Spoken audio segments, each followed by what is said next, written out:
Hello बच्चों, let's see this question. The question says, read the following statements and नीचे हमें यहाँ पे दिया हुआ है which of the above statement are incorrect और फिर ऑप्शन के अकॉर्डिंग हमें बताना है कि कौन सी स्टेटमेंट यहाँ पर इनकरेक्ट है, राइट? तो पहले स्टेटमेंट्स पढ़ते हैं. पहली स्टेटमेंट है that each testis has about 25 compartments called testicular lobules. तो एक टेस्टिस के अंदर 25 कंपार्टमेंट्स होते हैं जिनको टेस्टिकुलर लॉब्यूल बोला जाता है. सेकंड स्टेटमेंट है each testicular lobule contain 1 to 3 highly coiled seminiferous tubule in which sperms are produced. और एक टेस्टिकुलर लॉब्यूल के अंदर 1 से 3 हाईली कॉइल्ड सेमिनिफेरस ट्यूब्यूल्स होती हैं जिनके अंदर स्पर्म्स प्रोड्यूस होते हैं. थर्ड स्टेटमेंट है सर्टोली सेल्स जो है नर्व सेल्स की तरह एक्ट करते हैं टेस्टिकल्स के. फोर्थ स्टेटमेंट है सर्टोली सेल्स एक्टिवेट होते हैं एफएसएच से जो कि एडिनोहाइपोफाइसिस सिक्रीट करता है. तो अब चलते हैं क्वेश्चन के सॉल्यूशन पर. सबसे पहले बात करते हैं इस क्वेश्चन के की कॉन्सेप्ट की. तो की कॉन्सेप्ट यहाँ पर है part of male reproductive system, right? Part of male reproductive system. तो अब चलते हैं हम कि क्या क्या पार्ट्स होते हैं. देखो, जो मेल रिप्रोडक्टिव सिस्टम होता है, मेल रिप्रोडक्टिव सिस्टम, इसके मेजरली पार्ट जो होते हैं इसके होते हैं एक तो मेल एक्सटर्नल जेनिटेलिया, राइट? इसके अलावा होते हैं इसके अंदर प्राइमरी सेक्स ऑर्गन्स, राइट? और इसके अलावा होते हैं सेकेंडरी सेक्स ऑर्गन्स. तो ये पार्ट होते हैं हमारे मेल रिप्रोडक्टिव सिस्टम के. अब मेल एक्सटर्नल जेनिटेलिया मतलब कि जो भी हमारे दो पार्ट होते हैं, दैट इज एक हमारा होता है पेनिस, दूसरा हमारा होता है scrotum, right? Primary sex organ मतलब प्राइमरी सेक्स ऑर्गन यहाँ पे होता है हमारा testis, right? Primary sex organ वो ऑर्गन होता है जो कि डायरेक्टली इन्वॉल्व होता है गैमीट की प्रोडक्शन के लिए, राइट? तो यहाँ पर हमारे मेल के सिस्टम में टेस्टिस होते हैं, राइट? और यही सोर्स होते हैं मेल सेक्स हार्मोन के. मेल के अंदर प्राइमरी सेक्स ऑर्गन्स क्या है? टेस्टिस का पेयर. सो ये पेयर में होते हैं, that's why we have written here testis. अब सेकेंडरी सेक्स ऑर्गन के अंदर कौन कौन से आते हैं? सेकेंडरी सेक्स ऑर्गन के अंदर हमारे बाकी ऑर्गन्स आते हैं that are important for reproduction. तो ये सारी चीजें हमने ध्यान से देखी. तो अब हमें यहाँ पे बात करनी है टेस्टिस के बारे में, राइट? तो चलिए बात करते हैं. देखो, इम्पॉर्टेंट यहाँ पे क्या है कि सबसे इम्पॉर्टेंट यहाँ पर है पहला स्टेटमेंट क्या बोल रहा था कि each testis has about 25 compartment. तो क्या ये बात सच है? ये सारी बातें हम देखते हैं. तो देखो, जो हमारा टेस्टिस है उसके बारे में हमें सारी कहानी यहाँ पे जाननी होगी. तो बात करते हैं टेस्टिस की. तो जब मैं बात करती हूँ कि ईच टेस्टिस के अंदर, ईच यानी कि वन टेस्टिस के अंदर, एक तो वो ओवल होता है शेप में, 4 to 5 सेंटीमीटर लॉन्ग होता है, विड्थ 2 to 3 सेंटीमीटर के अराउंड होती है. और ये बॉडी कैविटी के बाहर लाई करते हैं स्क्रोटल सैक के अंदर. क्यों? क्योंकि स्पर्म प्रोडक्शन और मेच्योरिटी के लिए टेम्परेचर जो है वो बॉडी टेम्परेचर से कुछ डिग्री, नॉर्मल बॉडी टेम्परेचर से कुछ डिग्री लेस चाहिए होता है, राइट? तो इसलिए वो बॉडी के बाहर होते हैं. ज्यादातर मैमल्स में टेस्टिस जो है वो एब्डोमिनल कैविटी में डेवलप होते हैं, बट स्क्रोटम में चले जाते हैं जब इंगुइनल कनाल के थ्रू स्क्रोटम में चले जाते हैं बर्थ से थोड़ा सा पहले. और कुछ मैमल में जैसे वेल, डॉल्फिन वगैरह में टेस्टिस जो है वो मेन बॉडी कैविटी के अंदर ही लोकेट करते हैं. मेन फंक्शन क्या है? मेन फंक्शन की बात करते हैं तो ये क्या करते हैं? प्रोडक्शन करते हैं. किस चीज की प्रोडक्शन करते हैं? स्पर्म्स की, मेल गैमीट की, राइट? एंड एंड्रोजन हार्मोन की, राइट? ये इंपॉर्टेंट है, इसको याद रखेंगे कि क्या प्रोड्यूस करते हैं? Sperms and androgen.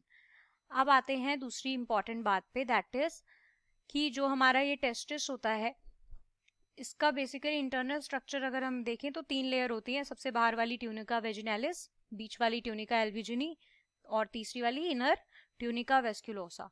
लेयर्स की बात हमें यहाँ पे नहीं करनी है, हमें बात करनी है टेस्टिकुलर लोब्यूल्स की। तो एक टेस्टिस के अंदर, टेस्टिस जो है वो फर्दर कंपार्टमेंट्स में डिवाइड होता है। तो अप्रॉक्स 250 कंपार्टमेंट्स होते हैं, राइट 250 कंपार्टमेंट्स होते हैं और ये कंपार्टमेंट्स कहलाते हैं क्या, टेस्टिकुलर लोब्यूल्स। बट 25 नहीं होते हैं, 250 होते हैं। तो यानी कि ये स्टेटमेंट हमारी फॉल्स है, इनकरेक्ट है। अब चलते हैं नेक्स्ट पे। तो देखो ये जो हमारा टेस्टिस की बात हमने अभी की थी, तो यहाँ पर मैंने बताया कि 250 कंपार्टमेंट्स होते हैं, जिन कंपार्टमेंट्स को क्या कहते हैं, ये कंपार्टमेंट्स कहलाते हैं टेस्टिकुलर लोब्यूल्स, राइट। अब देखो ये जो हमारे लोब्यूल्स होते हैं, इनमें से अगर मैं बात करूं एक लोब्यूल की, तो एक लोब्यूल के अंदर अप्रॉक्स अगर देखा जाए तो जो सेमिनिफेरस ट्यूब्यूल्स होते हैं वो प्रेजेंट होते हैं, जो कि बहुत ही कॉइल्ड मैनर में प्रेजेंट होते हैं। और एक से मिनिमम एक से ज़्यादातर 3 तक प्रेजेंट होते हैं इन नंबर। क्या प्रेजेंट होते हैं, सेमिनिफेरस ट्यूब्यूल्स। और किस कंडीशन में, हाईली कॉइल्ड स्ट्रक्चर में, राइट। तो यानी कि each testicular lobule contain 1 to 3 highly coiled seminiferous tubule in which sperms are produce. ये सेमिनिफेरस ट्यूब्यूल्स जो हमारी होती हैं हाईली कॉइल्ड स्ट्रक्चर्स होते हैं, 70 सेंटीमीटर लॉन्ग होती हैं अप्रॉक्स, यहीं पर स्पर्म प्रोडक्शन होती है। So we can say that this seminiferous tubule is basically site of sperm production. तो दैट मीन्स ये वाली स्टेटमेंट हमारी बिल्कुल ट्रू है। अब चलते हैं थर्ड स्टेटमेंट में, जहां पे बात हो रही है सर्टोली सेल्स की। सर्टोली सेल्स, तो अब ध्यान से यहाँ पे बात करेंगे। यहाँ पे एक डायग्राम भी हमें दिया हुआ है, राइट। तो स्टेटमेंट है सर्टोली सेल्स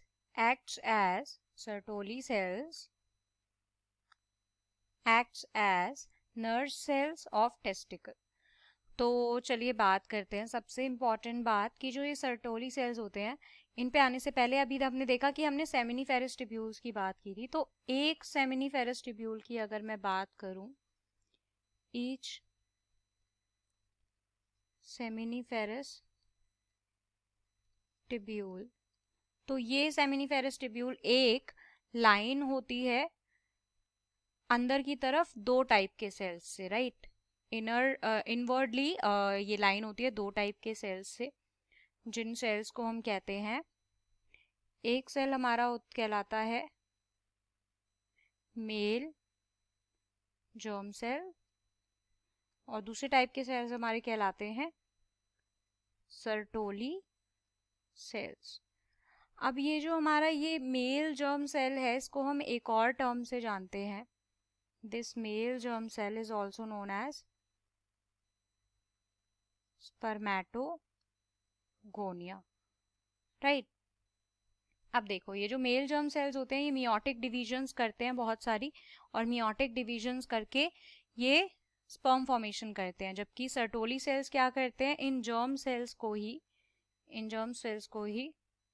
नरिश करते हैं, नरिशमेंट प्रोवाइड करते हैं, राइट। नरिशमेंट प्रोवाइड कर रहे हैं, न्यूट्रिशन प्रोवाइड कर रहे हैं जर्म सेल्स को।